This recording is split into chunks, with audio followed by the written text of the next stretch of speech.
Hola, hola, ¿cómo están? Buenas tardes. Comienzo a hablar porque esto de una vez cuando ya lo vamos a publicar, pues se publica desde el minuto cero, desde el cero. Y bueno, voy aprovechando para decirles de qué va el live de hoy. Son, bueno, creo yo, momentos en los que hay que todavía tratar de entender más y mejor la influencia del internet, de las redes sociales en nuestro pensamiento y comportamiento.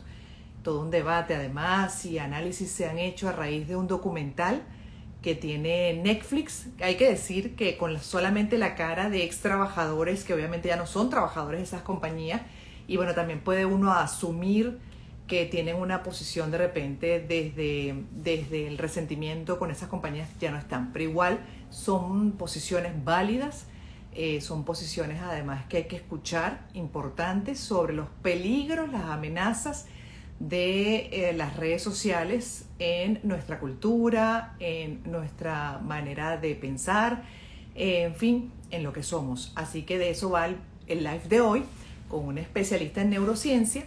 Hoy voy a estar con Ignacio Brusco, es neurólogo, psiquiatra. Yo estoy esperando que se conecte, que me solicite voy a ver si ya me está solicitando, pero les doy las buenas tardes, la bienvenida.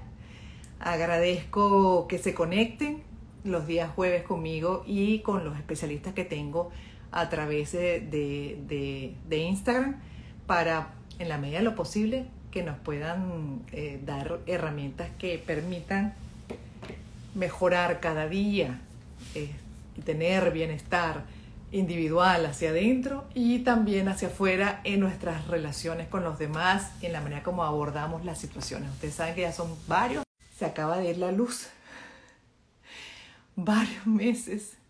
Bueno, déjenme que resuelva este tema y me vuelvo a conectar, ¿les parece? Porque así... Ok, ha vuelto la luz.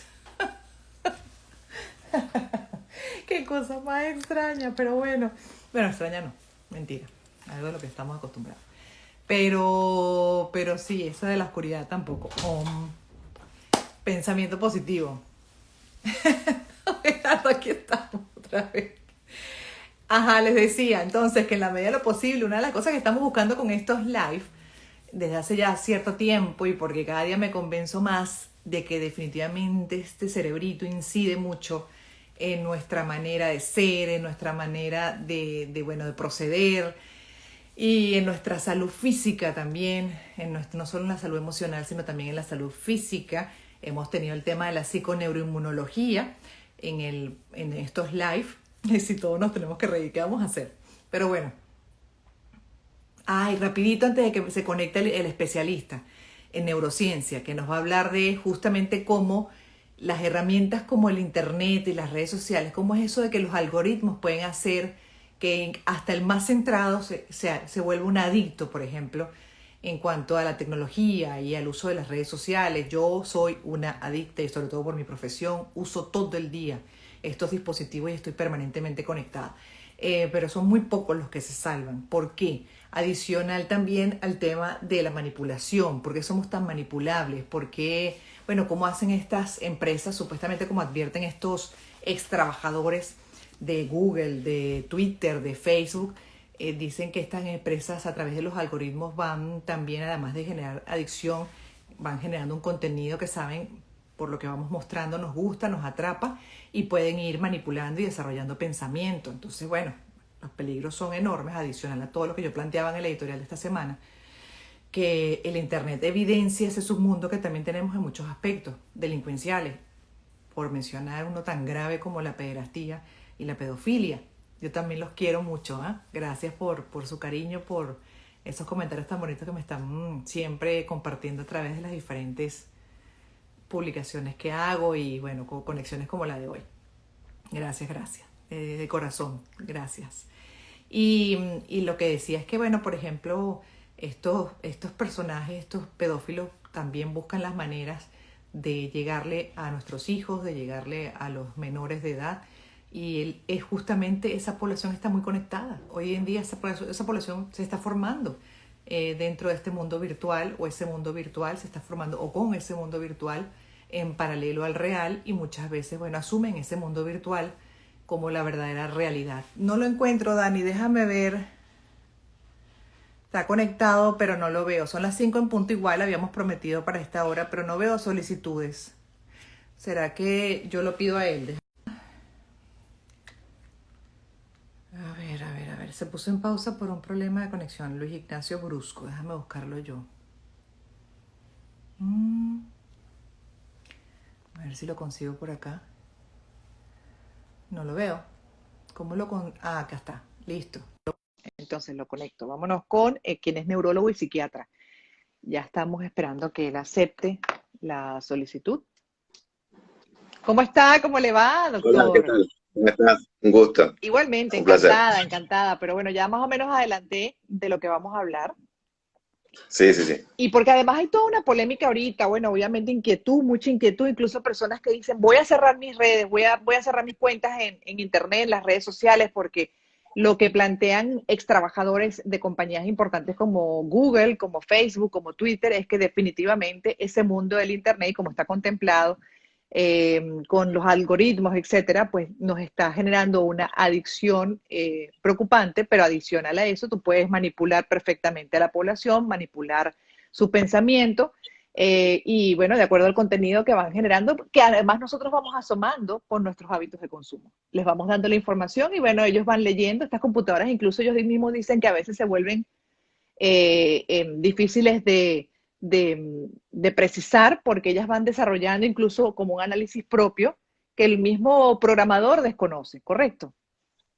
Así es. Su propia conciencia generan. Yo vi ese documental y hay otro también que apareció ahora también en Netflix, que es Nada es privado, que trata de lo mismo, pero a partir del uso de la Big Data para el uso electoral, ¿no? Realmente son muy buenos los dos. Acá la primera premisa es que nosotros estamos conectados por una red, por lo cual va a ser primero difícil ir en contra de ello. Y el punto es muy importante generar regulaciones de esta cuestión. Me parece que se está haciendo camino al andar. También genera cuestiones positivas, por lo cual el marco donde se establece esta cuestión es de la Big Data, y lo que se aplica de la neurociencia y la psicología experimental, fundamentalmente, es la psicología persuasiva, en forma errónea, pero también puede aplicarse en forma productiva, en el sentido, por ejemplo, de lo que se llama infodemiología. Ahora, con la pandemia surgió un nombre que se llama infodemia, que son las fake news, los datos erróneos, que se tiran por la Big Data. Pero, sin embargo, esto se basa en una instancia de epidemiología previa que se llama infodemiología, que es algo de la salud pública, en el sentido de captar cuáles son los likes y qué le está pasando a la población, a partir de eso tomar la determinación de salud pública, que es la determinación más rápida en la cual se puede acceder. La cuestión es que, así como hay cuestiones malas, hay cuestiones buenas, y viceversa.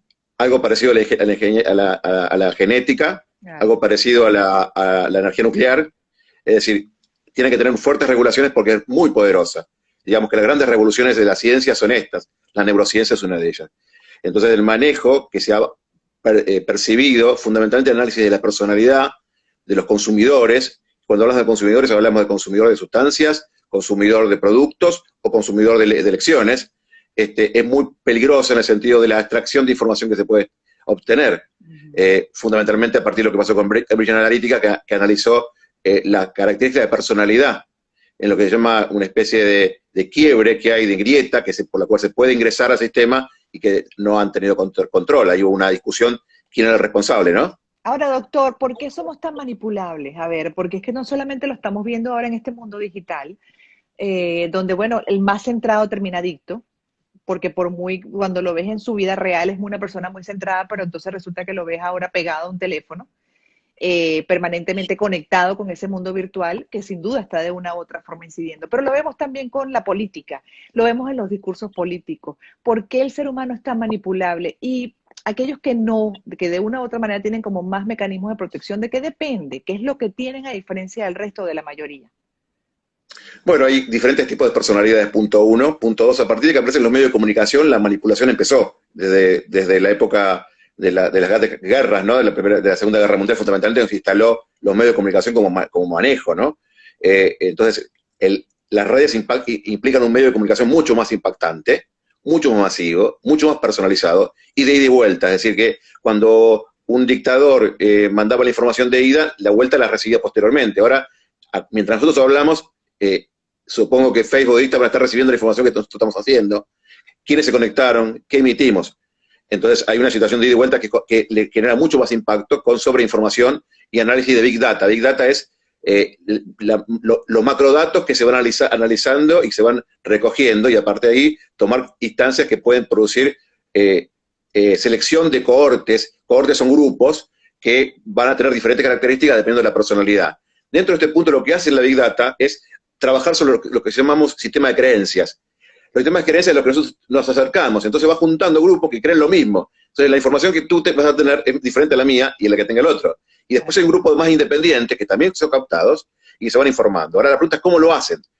Lo que pasó con Brain Analytics fue muy grave, porque fue una especie de test que se hizo en forma selectiva, y la gente contestaba pensando que hacía algo que no tenía nada de importancia, y realmente le obtuvieron la información. Era muy problemático porque era un proyecto de investigación directo. Pero sin embargo, a pesar de eso, también hay otros proyectos de investigación a partir de la cara, de los likes y de las palabras. Hay un estudio muy interesante que, analizando 200 palabras, pueden descubrir la personalidad aún con más asertividad, es decir, con más certeza que un amigo personal o que la pareja de esa persona, por lo cual hay programas que analizan las características de las personas. Diciendo esto, además, hay muchas veces que se utiliza esto para el bien, en el sentido, por ejemplo, hay programas que se utilizan para ver personas que tienen riesgo de vida, o autoagresiones, o otro tipo de problemáticas de salud pública. Pero si por el otro lado también se produce el análisis de personalidades que tenemos nosotros como personas, y a partir de eso se puede generar los procesos de consumo. Todos sabemos que cuando entramos a ver un lavarropa, inmediatamente al otro día nos invaden con información de lavarropas y también de electrodomésticos, quizás también para ingresar por otros sistemas de ingreso. El punto que tenemos que entender acá utiliza una parte emocional, inconsciente, nuestro pensamiento, que es lo que se llama sistema límbico, que es instintivo, y ahí van analizando otros procesos, no solamente los racionales, sino se nos meten por un sistema más subliminal, que es el sistema inconsciente, que es el sistema de creencias. Un ejemplo sería el placebo. El placebo es lo que, como medicamento, en cualquier instancia farmacológica, uno investiga un medicamento, lo sabemos ahora con las vacunas para COVID, por ejemplo, hay gente que le dan y otra que no le dan. ¿Por qué se hace esto? Porque la cuestión psicológica es tan importante que el placebo, ¿sí?, puede influir tan fuertemente en esa persona que se proteja de COVID y no tener la enfermedad o tener síntomas de una vacuna que le hizo mal. Y sin embargo se analiza y por ahí da agua, ¿se entiende? Ese es el placebo. El placebo fundamentalmente está basado en el sistema de creencia. Esos sistemas de creencia es lo que nosotros tenemos fe en algo. Entonces a veces alguien toma agua y piensa que esa agua lo va a curar y lo cura. Claro, pero pero hay gente que... Yo entiendo, pero doctor, por ejemplo, hay cantidad de información que vemos que es evidente, o por lo menos evidencia ser falsa. Y hay personas que la consumen y la aceptan sin procesar. Y no solamente es que la aceptan, sino que la comparten, la difunden. Y bueno, son agentes propagadores de estos fake. Exactamente. El criterio, que es tan importante, creo que es el elemento que diferencia a unos de otros para lo que son los filtros de ese contenido que de una u otra manera se está manejando a través de estas empresas. Lo que pasa es que en ese sentido también hay que regularlo. Yo no creo que sea un problema de las empresas, un problema de la gente, y que, como vos bien decías, no es algo que hay gente maligna y benigna. Me da la impresión que hay que tener un poco menos paranoia. Me parece que el documental es un poquitito de gente que tú dijiste echada, y también uno tiene un poquito de prejuicio, y hay cosas que son ciertas y otras que ellos mismos después dicen, bueno, no están así, ¿no? Pero sí, el nada es privado quizás sea más fuerte porque es una empresa que se dedicó a modificar resultados electorales. Entonces ahí sí, y hay autodenunciados y empresas que se denunció penalmente y quebró. Es decir, ahí sí una clara influencia, un impacto. Ahora, dicho esto, hay cuestiones que tienen que ver con los algoritmos que nos van uniendo. Y no nos unimos por esa idea, nos unimos por otra idea. Por ejemplo, el terraplanista, que además tiene su grupo, pero cuando intervienen con la vacuna, comparten esos grupos. O los likes que le hicieron a una foto o a una imagen. Entonces se van uniendo y van haciendo que vayan seleccionando diferentes grupos a través de la Big Data y vayan esa información a cada sector. Entonces se va a ir replicando. Pero cuando impacta en forma macro, eso después va derramando a otros grupos. Y ahí está el problema, haciendo no solamente que esos grupos que creían en esa instancia y los que lo compraban más fácilmente, sino empieza a difundirse la idea, fundamentalmente cuando la población está en estrés, y en estrés crónico, donde bajan la capacidad cognitiva de las personas y entran a tener, a partir del temor fundamentalmente, a entrar a terrenos que vemos generalmente cuando hay enfermedades graves, ¿no?, a terrenos que son peligrosos, y comprar mucho más fácilmente la fake news. Es decir, que este momento es un momento muy sensible y muy aprovechable por la gente que no tenga una instancia ética en intervenir en nuestra psicología para todo tipo de consumo, no solamente para medicamentos para el COVID, sino para cualquier tipo de consumo, el cual fuera. Estamos en un momento de cuando uno está en estrés crónico, está claramente debilitado Claro. emocionalmente, intelectualmente, en cuanto a la inhibición de esas conductas, ¿no? Fundamentalmente. Y tenemos que saber que Internet es muy poderoso, ¿no? En ese sentido. Claro, ¿qué Para que evidencia? tengamos idea, Ajá, para que sí. tengamos idea, dígame. La fuerza que tiene Internet es de 11.000 cerebros funcionando al coetáneo, y un cerebro más fuerte que todo Google, un cerebro solo. Ahora, todo Internet es como 11.000 cerebros funcionando todos al mismo tiempo. Es decir, la energía y la acumulación de información es impresionante. Y cada año duplicamos la Big Data. Todos los años se va duplicando la información que se va adquiriendo, por lo cual esos sistemas toman conciencia propia. No que estemos en Terminator, pero bastante parecido, en el sentido que una vez que se lanzan los programas de algoritmos, a veces no son controlables y generan dificultades, por eso es muy importante la regulación. Pero también lo otro es el tema del mundo real y el mundo virtual. Lo estoy viendo borroso, no sé si es que la cámara de usted se desajustó. Sí. Si puede darle a la Sí. pantalla para que se vuelva otra vez a Sí. enfocar Sí. su imagen. Pero tenemos el mundo real y el mundo virtual. Y vemos que hay personas que están literalmente viviendo más en ese mundo virtual que en el mundo real.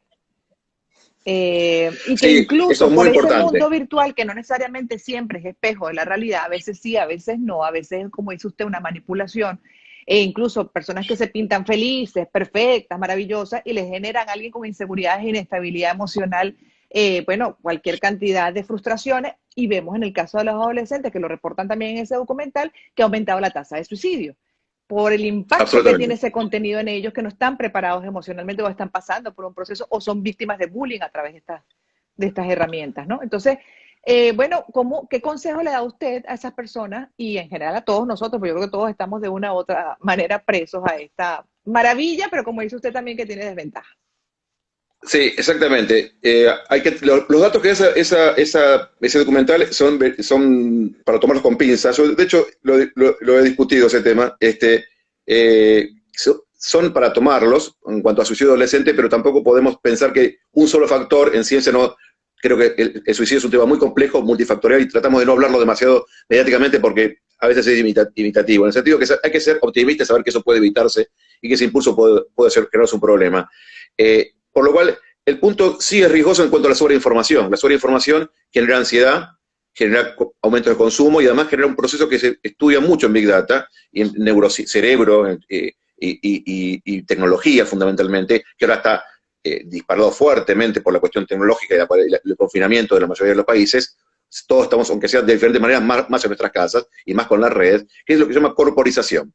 La corporización es incorporar al sistema tecnológico, o también el tenista la raqueta de tenis, o también el carpintero su martillo, incorporar ese sistema a nuestro propio cuerpo. Y nosotros incorporamos el mouse y también la computadora y lo virtual de la computadora a nuestro cerebro. Y cuando uno, por ejemplo, estudia una resonancia funcional a un tenista, le saca la raqueta y es como si le sacara parte del cuerpo, se ve fisiológicamente. Cuando uno piensa un movimiento, se mueve parte de nuestro cerebro como si estuviéramos moviéndonos. Cuando vamos a mover al otro, se mueve parte de nuestro cerebro. Ahora, lo interesante del estudio de Avatar es el personaje que vemos, que muchas veces los chicos ven en la computadora, que están todo el día jugando con eso.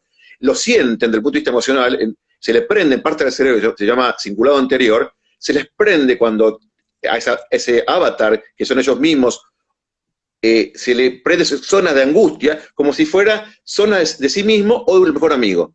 Es decir, que lo que se llama corporización es un tema muy importante a tener en cuenta, porque genera totalmente problemáticas disfuncionales. Ese es un punto. El otro tiene que ver con los procesos de redes y bullying y grooming que se van produciendo en redes que son muy riesgosos, ¿sí? Y es un punto muy importante para controlar. Yo creo que hay que controlar fuertemente la cantidad de tiempo que está una persona en las redes, fundamentalmente los adolescentes. Tiene una temporalidad acotada. Yo no soy para nada prohibitivo, pero me parece que hay que tener cuidado con el exceso de temporalidad, tanto en el día como en el año, porque hoy en día estamos casi todo el año con muchísimo más sobreexposición de información, y más allá de la información, sea cual fuera, ya la multiestimulación cerebral es problemática. Ahora, si esa estimulación es perjudicial, está con más problemas, se produce más problemas todavía, ¿no? Pero la gente, por ejemplo, cuando el silencio ya es incómodo, cuando estamos en una reunión presencial y por casualidad ocurre un momento de silencio, ves que la gente apela rápidamente a su dispositivo electrónico. Es así como una herramienta de escape, ese mundo Así virtual, es. ¿no? Es básicamente porque la atracción tan importante que tenemos por ese mundo, más Bueno, allá del contenido que es fabuloso, que obviamente la versatilidad, lo infinito que luce, bueno, la genialidad, pero ¿por qué nos desprendemos con tanta facilidad de nuestro mundo real? me llevas a otro tema muy interesante, que es el tema del Homo sapiens, ¿no? El Homo sapiens, nosotros llevamos entre 200.000 a 300.000 años en la Tierra, es decir, somos muy nuevos. Y la característica del Homo sapiens es que es un ser muy sociable. Y por eso caminó y conquistó 5 continentes y después hizo urbes, ciudades y ahora urbes.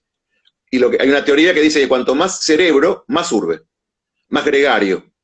Lo gregario, que tiene que ver con lo interpersonal, con tocarse, abrazarse, algo tan limitado hoy, está siendo reemplazado por las redes. Y en cierto modo es útil en el sentido de cómo sería esta pandemia si no fuera por las redes, la otra pregunta sería, ¿no? Pues vemos lo malo, ojo, ¿no? Porque la educación, los contactos con los adultos mayores, muchas variables de salud se han mantenido, telemedicina, por las redes. Ahora, dicho esto, también se produce la problemática de pensar que lo gregario termina siendo una sobreestimulación de nuestro sistema nervioso, y estamos adaptados a lo que se llama habituación, a la funcionalidad con multiestímulo y ruido, por lo cual es como cuando uno está acostumbrado a un color o un paisaje. Si uno está acostumbrado al campo, la ciudad lo ve como algo inhabitual, y viceversa. Es decir, estamos con un fenómeno de multiestimulación y de repente pasamos a la nada. Entonces, el on-off es muy importante. Eso es un punto. Otro punto es la dificultad para muchas veces de nosotros vivir en soledad, o vivir en silencio, o hacer algo muy importante, que es muy recomendable, que es meditación. Que hay uno de los estudios más importantes que hay en el sistema nervioso y de estimulación y mejoría de las redes neuronales y la plasticidad neuronal es la meditación. Es decir, dejar lo que se llama divague. Fluidez. Fluidez es un fenómeno donde el cerebro está trabajando pero despacito. Como cuando uno mira una película pochoclera, o cuando uno mira por el tren los árboles. El cerebro sigue funcionando pero sin hacer nada. La religiosidad muchas veces apela a eso, cuando en el budismo se repite una frase, o en los rezos. Por eso es tan increíble, en los rezos se va generando ese proceso de descanso cerebral, que no son, se llama fluidez, se prende una parte del cerebro totalmente diferente, una parte medio desconocida hasta hace unos años, que se llama precunio, que es una parte que se prende cuando descansamos, pero sin parar. Pero el cerebro no para, va procesando la información, pero el resto de las cortezas paran. Cuando uno está todo el tiempo estimulado, esas cortezas no paran, es como llevar un auto a 200 kilómetros por hora, y en un momento quiebra el auto, funde el auto, ¿no? Y entonces, muchas veces aconsejamos que, más allá del multiestímulo, parar, media hora, reposar, y encontrar el silencio, encontrar el reposo. Y ese reposo, sin estar en divague, es decir, sin pensar en la sino, tiene uno que pensar en la meditación, se piensa en parte del cuerpo, se piensa en alguna música tranquila, siempre dirigiendo hacia una cuestión donde se produce el reposo y podemos descansar de esa sobreestimulación.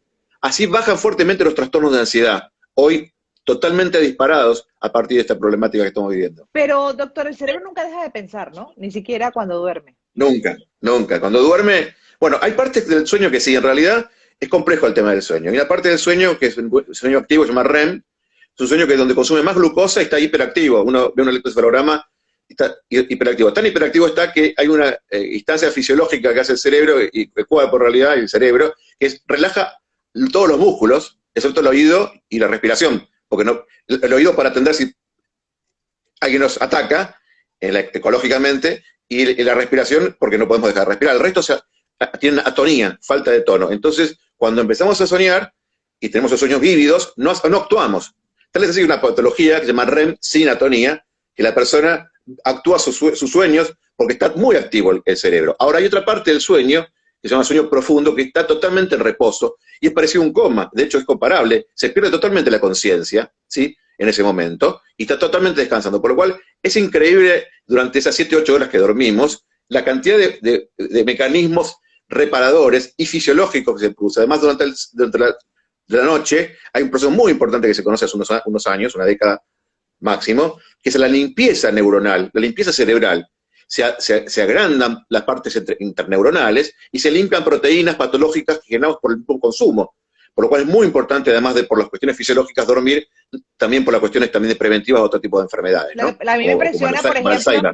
que yo con el reloj digital ahora me mido mis horas de sueño y la calidad del sueño. Y me llama la atención, por ejemplo, que en realidad en sueño profundo es muy poco lo que estamos durante la noche. Creo que no llega ni a 1 hora y media en total entre las muchas veces que se alcanza, ¿no? Exacto, y el resto depende es un sueño depende de liviano. lo que, la cantidad que duermas y la edad que tenemos. Los adolescentes tienen mucho sueño profundo y es el momento que se secreta la somatotropina. Por eso duerme más tiempo y más sueño profundo. Entonces, por eso, a veces los adolescentes en un momento del día o de la vida se van a dormir y el otro día aparecen más altos, o con fiebre fundamentalmente, ¿no? Y decimos, en 10 días ese chico pegó un estirón, ¿no? Se llama, ¿no? Sí. Y eso es porque los chicos tienen sueño profundo y se secreta somatotrofina en ese momento, crecen muy fuertemente en la adolescencia y por eso es que duermen tanto. Y por eso hay que dejarlos dormir además. O sea, que en Y es realidad muy el sueño importante profundo es el mejor de todos. por lejos. De hecho, nosotros aconsejamos recuperar el sueño profundo, recuperando la cronobiología de los adultos mayores, fundamentalmente, que recuperen ese sueño con higiene del sueño, con tomando luz al mediodía, haciendo diferentes medidas importantes que tienen que ver con recuperar los ritmos circadianos que están perdidos. Entonces es muy importante recuperar ese sueño, mecanismos incluso farmacológicos o hormonales para recuperarlo. Digo esto porque trato de no hablar de farmacología por las redes, pero sí es muy importante saber que hay metodologías fisiológicas para recuperarlo, y por lo contrario, todos los psicofármacos, ese sueño profundo, lo van a disminuir aún más, por lo cual siempre este tipo de medicamentos psicofarmacológicos tienen que ser controlados por un médico, que muchas veces son necesarios, pero no pueden ser automedicados, ¿no? No, definitivamente fundamentalmente en este momento que notamos en el mundo entero con una sobre automedicación, ¿no? Total, y además también para aquello, bueno, que yo por lo menos recurro a meditación guiada a través de YouTube, que hay infinidad de mantras, y Infinidad, y como digo yo, me y voy todas buenísimo. las noches a la playa, exacto, y duermo en la Exacto. playa, gracias a ¿Tú esas sabes lo cosas. importante que es? Lo que pasa es que lo discriminaban en el Congreso Americano de Neurociencia, que es el congreso más importante de neurociencia del mundo. Vino un Dalai, digamos, que trabaja en esa metodología de mindfulness y yoga, y le midieron con electroencefalografía y con resonancias sus procesos neuronales, y es increíble cómo el cerebro reposa en el momento de la meditación. Hay incluso un premio Nobel de química que se dedica especialmente a esa cuestión, que se fue directamente al oriente, a la India, creo que a trabajar con esas meditaciones profundas que son tan importantes, y que lo que se observa es que hay aumento de la plasticidad neuronal, además de aumento del sueño profundo, que es por eso, porque se entra en lo que se llama fluidez. Ya. Y la fluidez es un proceso que reposa el cerebro. De hecho, hay enfermedades mentales donde se pierde la fluidez y son patologías graves psiquiátricas, ¿no? Donde nunca el cerebro descansa. Y eso es un problema muy importante. Bueno, de hecho, las personas que son, por ejemplo, con trastorno obsesivo compulsivo, su cerebro no descansa. Y son personas que tienen que ser medicadas, porque bueno, algunas tienen una situación extrema y no tienen vida. Literalmente ese cerebro, el rumiador no para. Y el rumiador en general lo tenemos muchas veces por hábito y creencias, doctor.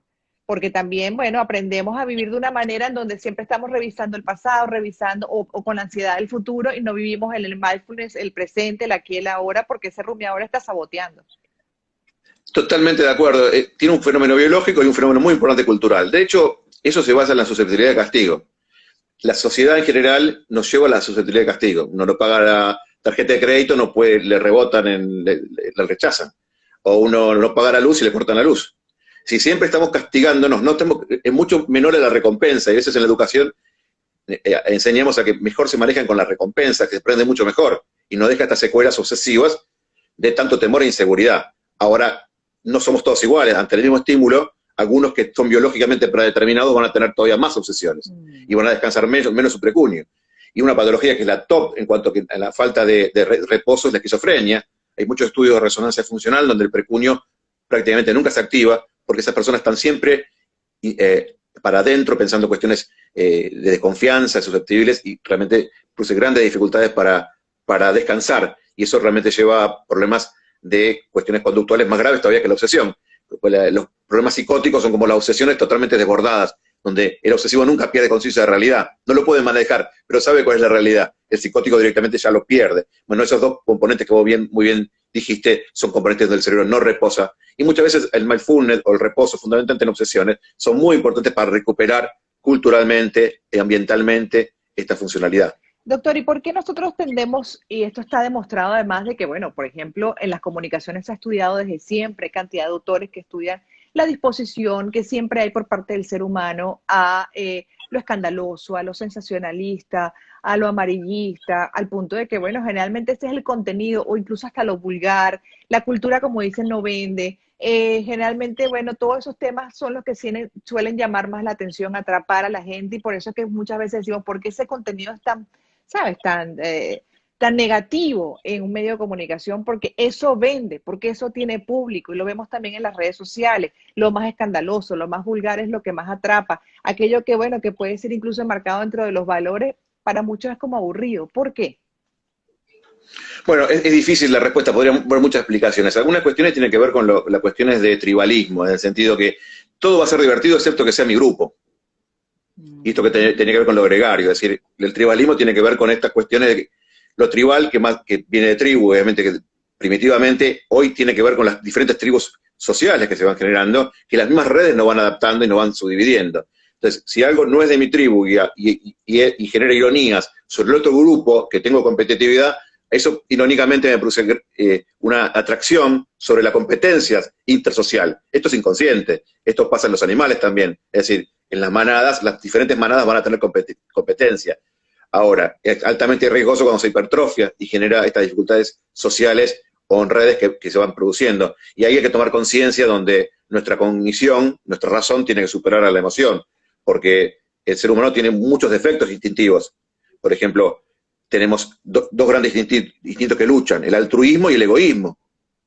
Entonces, y el egoísmo en algunos momentos es necesario, si no, algunas manadas no sobrevivirían instintivamente. El tema es que cuando el egoísmo tribal le gana al altruismo, estamos en un problema. Otra cuestión tiene que ver con lo cooperativo, es decir, la cooperación o la no cooperación, el lenguaje, todo un montón de cuestiones que son primitivamente instintivas, que después se complejizan cognitivamente, pero que instintivamente el lenguaje no verbal es instintivo, la comunicación visual, por ejemplo, es instintiva. Entonces, se van generando separaciones en los grupos que van haciendo que yo tenga mi propio grupo cultural, regional, y mi instancia incluso de propiedad, en el sentido que en un momento el ser humano, hay diferentes teorías por qué hace 11.000, 10.000, 11.000 años pasamos de nómades, fuimos 200.000 años cazadores, recolectores, y nos instalamos. Y ahí nace un montón de problemas que tienen que ver con la propiedad y la guerra. Prácticamente no existían guerras de importancia en grupos que eran nómades. Es decir, la propiedad y la instalación territorial generó un problema intergrupal muy importante, tribal, y en esa instancia vos no vas a ver que las personas se rían cuando lo cargan a sí mismo, ni a alguien que tenga que ver con su grupo. Generalmente siempre va a ser risa sobre la ironía del otro, claro. Excepto esas personas que inteligentemente se ríen de sí mismo, pero de otra manera, ¿no? Claro. Sin maldad, ¿no? Sí, pero por eso está hablando de algo básico, ¿no? Pero también vemos que, bueno, que de repente hay contenidos que son muy, pero muy vulgares, o incluso algo tan terrible como contenidos criminales, por ejemplo, estas cuentas de maltrato animal, y uno se encuentra con la sorpresa de que tienen seguidores, doctor. Entonces uno dice, ya va, entonces, ¿de quién es la culpa? ¿Del que genera el contenido o el que lo consume? De ambos, diría yo, ¿no? Evidentemente el primero, así es, tiene su cuota importante de responsabilidad, el segundo también por incluso saber de eso y auparlo muchas veces, y hasta, bueno, en el caso de delitos, no denunciarlo, ser un cómplice silencioso. Entonces, cuando veo esto dentro del mundo de Internet, que creo que también se puede trasladar al mundo real, me preocupa porque uno siempre quiere la evolución del ser y que este mundo en algún momento sea menos loco. De hecho, mi editorial de esta semana fue El mundo está loco, mencionando varios temas, entre otros es el contenido. ¿Por qué aupamos ese tipo de contenido? No tenemos el criterio para decir, o las ganas para decir, no, basta, eso no. Sí, igual ahí es complejo porque hay discusiones filosóficas ya más complejas, donde algunos plantean que el ser humano es bueno de por sí y otros plantean que no. Entonces entramos en un terreno más complejo, donde estos distintos los conocemos, son antagónicos, estamos permanentemente viviendo grupos con distintos diferentes, ¿no? Es decir, los básicos son, nosotros llamamos las 5C, que es comer, correr, que es el miedo, copular, que es la sexualidad, combatir, que es la agresividad, y el control térmico de conducta, abrigarse y desabrigarse. Pero esas 5 C se le agregan un montón de variables más. Y unos son buenos y otros son malos. El quinto, por ejemplo, de nido, es muy importante y es muy bueno. Y es increíble cómo se generan casas, algunos animales muy chiquititos, con una super individualidad, que se llama, porque por arriba de cada un individuo, son todos chiquititos, termitas, por ejemplo, la estructura más compleja de la biología, antes del humano, y antes del humano hace 100 años nada más, era el termitero africano, que es increíble, una casa, es un edificio hecho por un arquitecto, con salida de emergencia, con depósito, etcétera. Y eso lo hacen bichitos muy chiquititos que juntos hacen un montón. Ahora, eso por un lado genera ese beneficio individual, grupal, por especie, pero por otro lado está enfrentado a otro grupo, porque esas termitas van a tener otro instinto de lucha y supervivencia, y de combate, y de guerra. Por lo cual es complejo, porque estos problemas de ironía que nos causan gracias, siempre son graciosos cuando le pasa al otro, pero nunca cuando le pasa a uno. Y entra en un terreno que tiene que ver con los procesos psicopáticos, o los procesos de personalidad. Porque cuando hablamos que analizan la personalidad hoy, se describen 3 tipos de personalidades complejas, que son la maquiavélica, ¿sí? La narcisista, y la psicopática, que fundamentalmente son personalidades que afectan o se sienten muy mal cuando son afectadas ante cualquier agresión, ellos o su tribu, y no sienten absolutamente nada cuando le pasa algo al otro. Esto para nada es que el ser humano es así. Hay grupos de seres humanos que son así. Ya, ¿Se entiende? ya. Ahora, cuando tú bien decías, hay grupos que sienten esto, grupos que sienten otro. Bueno, en realidad, sí, va a haber grupos que van a aprenderse a esta variante. Cuando vos ves el rating de esos problemas de sangre o que se ríen de otras cuestiones, vas a saber que es un N, es una cohorte, no es todo. Y ahí entramos al estudio de la personalidad. Por eso lo que hacen las redes, volviendo al tema de las redes, es analizar eso. Dicen, ¿a quién le puso like esta persona? Unen los grupos que no se conocían, los unen en tribus de miles de personas, de millones de personas, y eso es mucho más complejo, porque generan espacios universales, intercontinentales de esta problemática. Entonces juntan grupos que tribalmente, emocionalmente son parecidos, desde el punto de vista del tipo de personalidad, que van a reírse con estas cuestiones. Porque además, cuando yo explico que tiene que ver con la propiedad, no todos los países hacían guerra con los otros, ¿eh? Los atenienses a veces hacían guerra y otros momentos fueron muy tranquilos, y los espartanos siempre hacían guerra, ¿se entiende? Es decir, diferentes grupos van tomando diferentes características conductuales a partir de las características sociales, culturales, el aprendizaje, un montón de cuestiones, biológicas y no biológicas. Entonces va haciendo que se vayan comportando de una manera diferente. Por lo cual, los que son susceptibles a eso tienen que ver con la tríada de la personalidad oscura, las personalidades oscuras, que son estas 3 que te dije, que no sienten en general, que no aguantan las críticas a sí mismos, que no sienten el dolor del otro, que son narcisistas, que son ególatras, que no asuntan las críticas. Ese grupo va a ser el que va a disfrutar de eso. Y son muchos, ¿eh? Muchos, son muchos. Y entonces ahí también pregunto si definitivamente es una utopía, bueno, esperar un cambio de la humanidad, porque uno con esto de la pandemia también, entre otras cosas, decía, bueno, seguramente le va a caer la locha a mucha gente, nos han puesto un freno de mano a todos para que entendamos y nos revisemos y miremos hacia adentro, pero de acuerdo a las características que usted acaba de mencionar de algunas personas y grupos, ¿hasta qué punto esas personas pueden realmente cambiar o tener conciencia de su manera de ser y su personalidad?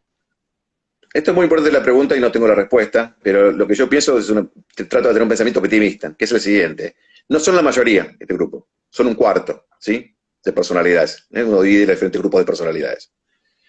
Entonces, lo que históricamente se llaman personalidades que correspondían al psicoticismo, desconfiadas, con gran distancia de egoísmo hacia el otro, bueno. Entonces, el tema es que tiene mucho poder en el sentido de que son los más desprejuiciados en actuar. Por eso hay una persona que se llama maquiavélica, porque es la que caracteriza a las personas que tienen poder. Por lo cual, los que no tenemos muchas veces esa personalidad, los que no tienen esa personalidad, tienen que actuar de la manera que fuera, sabiendo que existe este diagnóstico, ¿sí? Va a ser muy difícil cambiar un maquiavélico, ¿sí? Aunque sí lo podemos educar, sí lo podemos mejorar. Por eso es muy importante también las políticas de resocialización, esto se estudia mucho en un trastorno de personalidad antisocial en las cárceles, ¿no? Donde se ve que muchas veces la gente tiene esa personalidad constituida y no siente lo del otro. Sin embargo, también hay muchos trabajos que muestran que si esos pacientes tienen una buena educación, susceptibles a recompensas, se psicosocializan, no es igual que tirarlos a la calle sin trabajo, maltratándolos, ¿se entiende? Así que es un grupo muy endeble y es el que tiene la humanidad, tiene problemas. Claro. Ese grupo que es minoritario tiene una característica, tiene mucho factibilidad de acceder al poder. Entonces ahí tenemos la problemática. Entonces hay que tener cuidado con esas cuestiones, pero el ser humano en general es bueno. El problema es que hay un grupo de malos que tienen esta personalidad de lucha por el poder y que no tiene nada que ver con no tiene nada que ver con la inteligencia. Todos podemos ser inteligentes igual, ¿se entiende? No, pero tiene además de la inteligencia el desparpajo de poder enfrentarse o de prejuiciarse y actuar. Claro. Y ahí estamos en una situación llegan al poder, compleja, ¿no? así es, y hacen mucho ruido también en las redes sociales, que creo que también es lo que pasa, que los buenos son más, pero al final son más silenciosos, y ese tipo de personas hacen mucho ruido y uno siente que es un caos, que eso es una selva virtual. Absolutamente sí. Son los que tienen la posibilidad de acceder al poder y desean el poder por el poder mismo. Y las redes, en cierto modo, es una herramienta fuerte de poder. Porque si uno tiene mucho comunicadores, mucho influencer, uno puede encontrar gente muy piola y puede encontrar gente muy peligrosa. En ese sentido, sí, hay bastantes problemas y eso sí no tiene que ver los dueños de las redes, que tiene que ver con la idiosincrasia de lo que está sucediendo, algorítmico, claramente, como vos bien decías al comienzo, se les va de las manos, y lo decían, yo lo vi en el documental.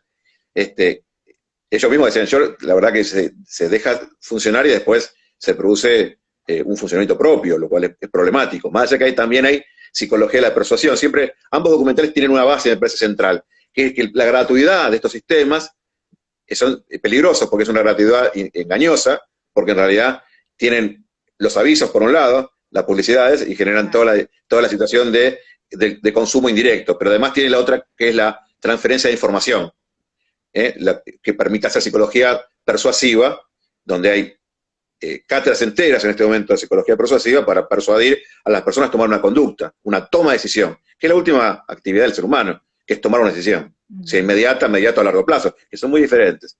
Pero esa toma de decisión también puede ser una campaña de salud, una campaña de usar barbijo, una campaña de lavarse las manos con alcohol, una campaña de protegernos como decía, las problemáticas de agresión. O sea, se está haciendo. Repleto, por eso es infodemiología, por eso no hay que prejuzgar. Exacto.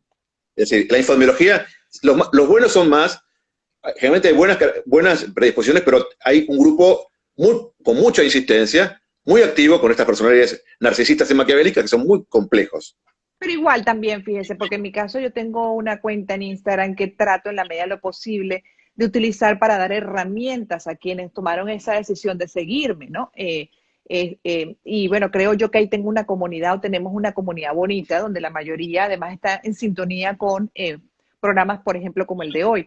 Pero sí siento, por ejemplo, que a pesar de que son personas que están buscando su crecimiento personal, en algunos casos se suele llamar más la atención, o suelo llamar más la atención con contenido de repente que no genere o que no implique mucho pensamiento y profundidad.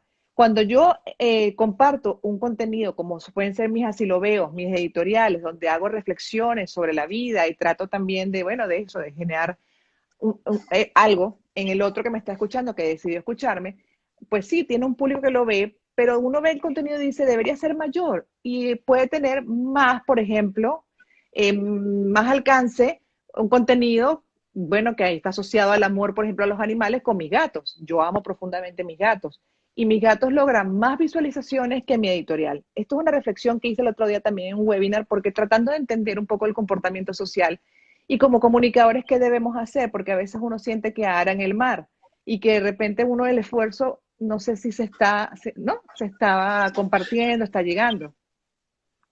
Sí, es real lo que vos decís, pero es inteligente aparte, y me hace pensar a mí también. Mira, el otro día hablábamos con mi hijo que tiene mucho más seguidores, un youtuber o un artista pop, millones, que un intelectual. Eso va a ser así. Por lo tan importante, dos cosas. Primero, digerir el lenguaje y hacerlo entendible, que es lo que tenemos que tratar cuando hablamos de ciencia, porque si no es muy complejo. Punto uno. Y punto dos, esto sí tiene que ver con las Big Data, cuando vos juntás a gente que ama a los animales, estás usando la misma tribu que estás usando acá, nada más que esto más complejo, más selectivo. Pero puedo asegurarte que las dos cosas tienen que ver con todo. Cuando hablamos hoy de los nómadas, es un tema muy importante de los animales. El perro tiene una simbiosis con el ser humano importante, yo creo que el gato también, ¿sí? Pero históricamente hasta que el ser humano se hizo sedentario, mientras era nómada, está repleto de tumbas donde cuando el ser humano moría, el perro se enterraba al lado. Morían juntos. Tan simbiótico era. Eso no se vio más cuando el ser humano se hizo sedentario. Si la simbiosis con el animal implica una empatía muy importante, más con los animales caseros, ¿sí? Donde prácticamente esos animales que teóricamente son olfatorios, se hacen macroópticos, y nos miramos y sentimos, y le medís las feromonas, y le medís hormonas como la somatrofina, que es una hormona del placer, y cuando te tocas con un amor, lo sentís, le medís cuando se mira un ser humano con el animal, con su perro, su gato, y los dos secretan esas hormonas. Así que es una hormona claramente que demuestra afectividad. Es muy difícil encontrar una persona que ama animales que no tenga algún contexto afectivo. ¿Sí? Tampoco es un dogma, ¿sí? Puede existir, pero la realidad es que ya marca una tribu. Se genera una conexión inmediata. Pero fíjese, alguien puso aquí, entonces las redes sociales son más de recreación que de educación. ¿Cómo lo ve? No creo en los maniqueísmos, creo que son las dos cosas. Y creo que la recreación es educación. Okay. Y cada vez más nos educamos recreándonos. Bienvenidos si nos recreamos y nos educamos. Y muy malos si estamos permanentemente educándonos con temores y susceptibilidades al castigo. Exacto. Creo que es muy importante que nosotros hablemos, hagamos aburrido y se dé una información. Esa es la metodología de comunicación hoy. Y multitask, y multiestimulación, y varianto, y porque también la sociedad, y así cuando vos decías, apagamos la tele, se produce un ruido, o un corte de luz, o algo, y la gente agarra enseguida. ¿Por qué? Porque estamos acostumbrados a eso. No es porque seamos así. Hoy es así, y esta es nuestra habituación. Es muy difícil cambiar los hábitos.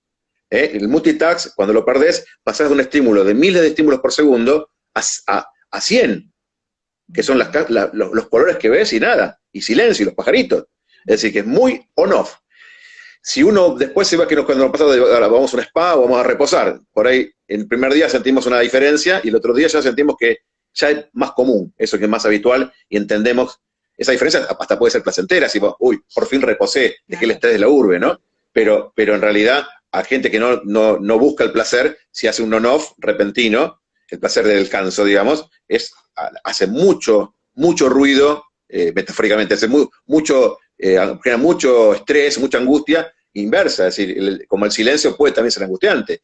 Incluso hay gente que cuando lo haces en silencio lo parás de hablar o lo escuchás, se pone esa angustia. Es decir, hay gente que se angustia cuando lo hablas y hay gente que se angustia cuando no le hablas. Sí. Es decir, es muy importante los silencios. De hecho, en estudios del lenguaje es muy interesante cómo se estudia el silencio, donde siempre tiene que haber un silencio entre uno que habla y el otro. Siempre hay un segundo, que es alrededor de 0.1 segundo a 2 segundos. Si supera los 2 segundos, ya la otra persona empieza a desconfiar del otro. Entonces, esos silencios son muy importantes. Todo lo que es un silencio. Por eso los ruidos del silencio, muchas películas, ¿no? Los ruidos del silencio son importantes. Entonces, el tema del estudio de silencio, hay gente que se dedica a estudiar silencio y los mecanismos de estímulo de eso. Ay, yo estoy fascinada, doctor, con usted, pero por cierto, déjeme decirle a aquellos que están conectados ahorita que estamos con el doctor Ignacio Brusco, es neurólogo, es psiquiatra. Después ya yo cuando publique voy a colocar toda la información y también voy a hablar de las cuentas para que lo ubiquen directamente. Pero fíjese, doctor, ya los minutos que nos quedan, las recomendaciones, porque comenzamos hablando del documental de Netflix, que se los podemos, también mencionar por acá, se llama El dilema de las redes o el dilema de las redes sociales.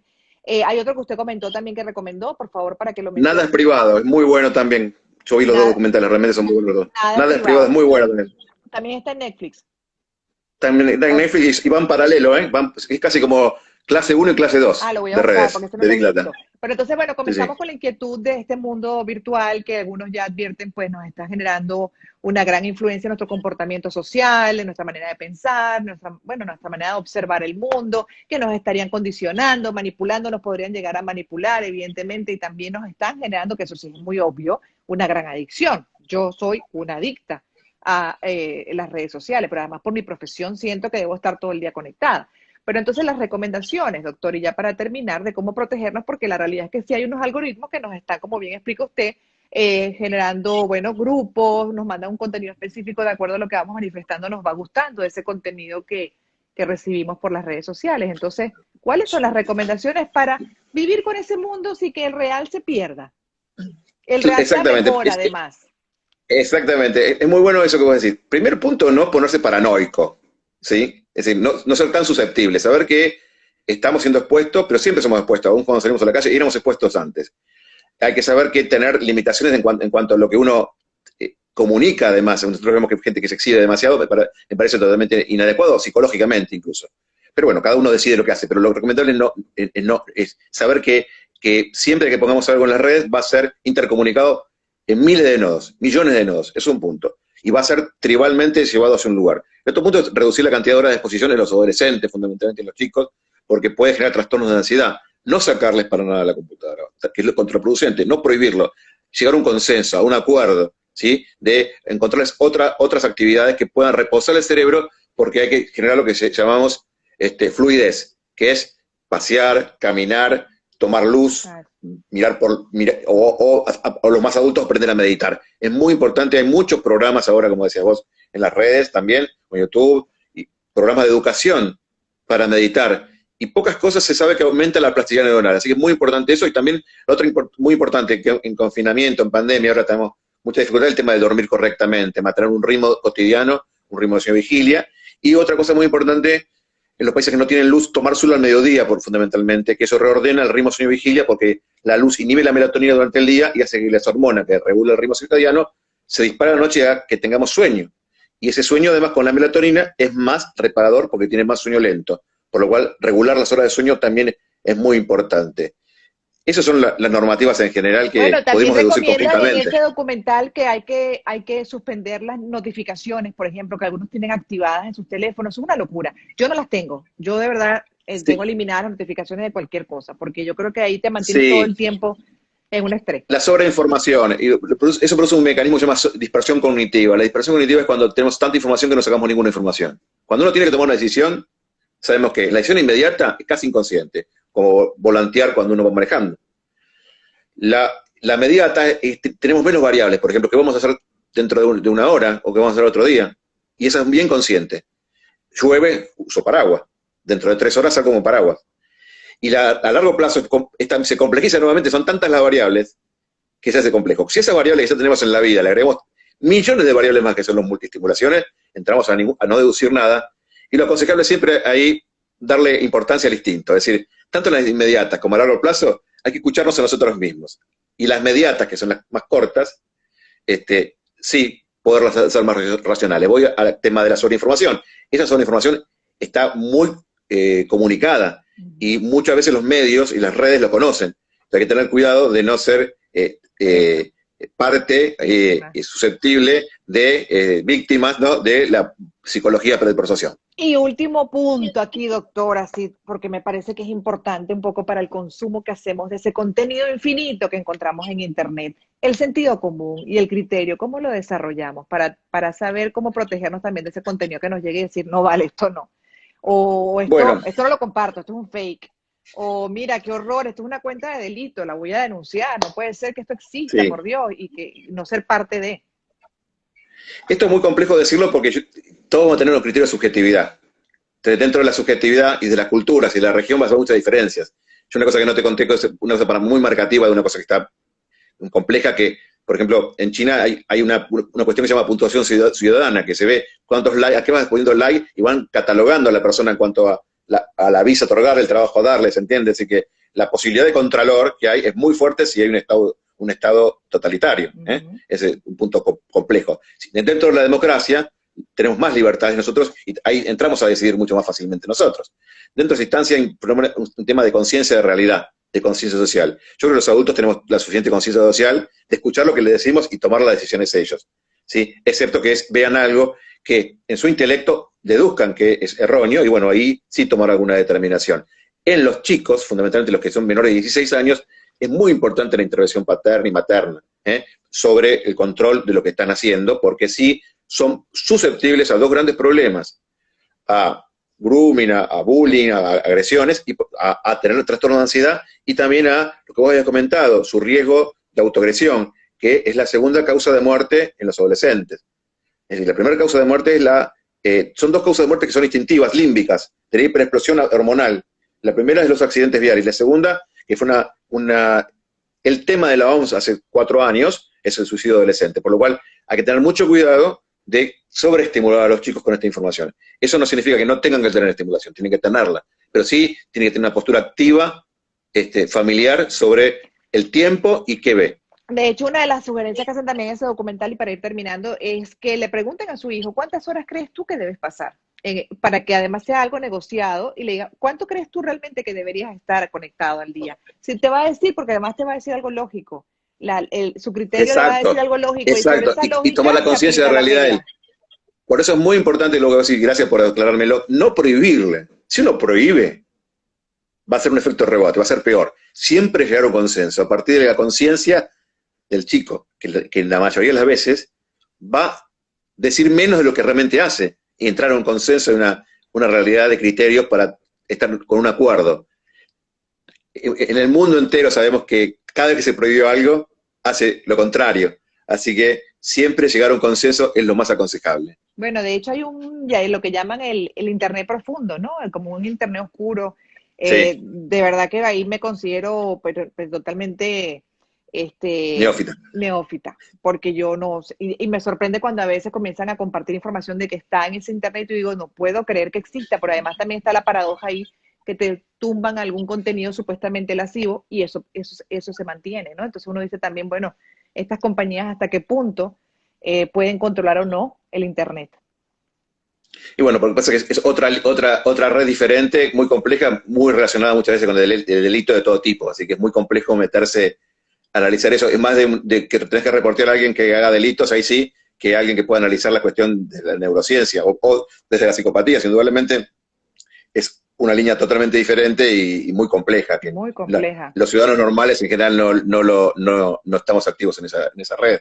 Para nada, Esta es pero la realidad. da miedo porque por supuesto uno nunca sabe también de las habilidades que pueda tener un muchacho, un hijo que vienen además con esta cultura digital y que esa habilidad que uno no tiene la puedan tener ellos para llegar a ese internet profundo, oscuro, delictivo y Exacto, esa habilidad se llama habilidad procedural, que a veces no nos damos cuenta como un hijo al lado nuestro va a entrar a la misma página, va a ver lo mismo, pero va a poder hacer, tocar el icono que conducía a un camino que nosotros no hubiéramos no descubierto. hubiésemos Es descubierto. una habilidad inconsciente, cognitiva, que se llama habilidad procedural o de procedimiento, una de las funciones más importantes del ser humano, y de los animales también, cuando manejamos, cuando jugamos un deporte, tocamos un instrumento, lo hacemos en forma consciente, pero después ya damos rienda a lo procedural, a lo de procedimiento.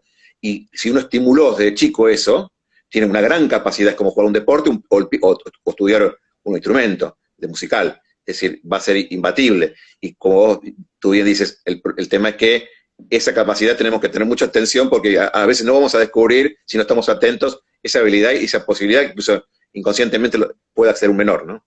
Mil gracias. Yo he estado fascinada con esta conversación. A mí, bueno, me ha servido de mucho y espero que también a Bueno, un las gusto, un personas que se placer. mantuvieron conectadas, bueno, le haya servido esta conversación con quien es psiquiatra además y es neurólogo y lo pueden, usted está muy activo en sus cuentas. Sí, Por sí, ahí sí, lo sí, pueden así es. ubicar, correcto. Ya lo voy a Sí, decir, Luis Ignacio Brusco, tal cual como su nombre. así es, sí, sí. Perfecto. Muchísimas gracias. Feliz tarde Un para placer, usted. un gusto. Y gracias por el reportaje, muy lindo. Gracias. Y a ustedes también gracias por estar siempre ahí. Será hasta el próximo jueves en otro live de Somos lo que pensamos. Chao, chao. Cuídense mucho. Y Cusco está muy bien. Lo van a dejar les cuento rapidito. Cusco, eh, él va a seguir en la clínica del doctor Otto porque Cusco solo come gatarina. Toda la vida ha comido gatarina. Y no hay manera que coma otra cosa. Y hay que cambiarle la alimentación. Hay que ponerle proteínas de verdad, porque además me estaba explicando el doctor que, bueno, por supuesto son carnívoros y ellos necesitan la carne, el pollo, etcétera. Entonces no lo quiere comer. Y me ha dicho el doctor que se lo deje para crearle el hábito de alimentación. Así también le vigila su postoperatorio. Y bueno, ya cuando llega a la casa ya tiene una manera de comer distinta, porque él es necio para comer, necio. Entonces, bueno, es lo único que se le da. Les cuento también sobre Cusco, las señales. Yo no sé si aquí hay gatunos, pero Cusco empezó escondiéndose. Y yo pensaba que era por estrés de acuerdo después del baño que se le hizo. ¿Recuerdan? Que me lo llevé con Bono. Bueno, él regresó extraño, pero por momentos estaba bien. Se empezó a ocultar y pensé que era por estrés. Luego ya entró en la emergencia y me dice, yo le digo al doctor que él no manifestó dolor, que me impresiona para todo lo que tenía, que él no se había quejado. Y me dice, porque los gatos, escuchen ustedes, yo no sabía eso. Interesante. Los gatos ocultan la debilidad para evitar ser víctimas del depredador. Entonces se ocultan para protegerse. Cuando un gato se comienza a ocultar es porque tiene un problema. Entonces hay que llevarlo a un veterinario porque está ocultando un problema importante, por lo cual él se está protegiendo de lo que podrían ser los peligros exteriores. Interesante, ¿no? Luego, después de estar en esa situación, él ya le costaba hacer pipí en la caja, se lamía mucho. A lo último ya fue, por supuesto, el sangramiento y ahí ya la emergencia. Y la emergencia fue operación porque además a él, cuando yo lo adopté, a mí me lo entregaron de 2 meses y ya estaba castrado. Otro error. No se puede castrar antes de los 7 a un año porque ocurre lo que llaman esa atrofia, su parte íntima. Y por supuesto no hay ni arenilla que pueda salir por ahí. Eso también lo complicó. Entonces, bueno, de eso va a hablar el doctor, le está grabando un video para ponérselos, pero por ahora sigue pasando sus días con el doctor, aprendiendo a comer, de verdad, para que no vuelva a presentarse esta emergencia. Gracias a ustedes por estar ahí, ¿eh?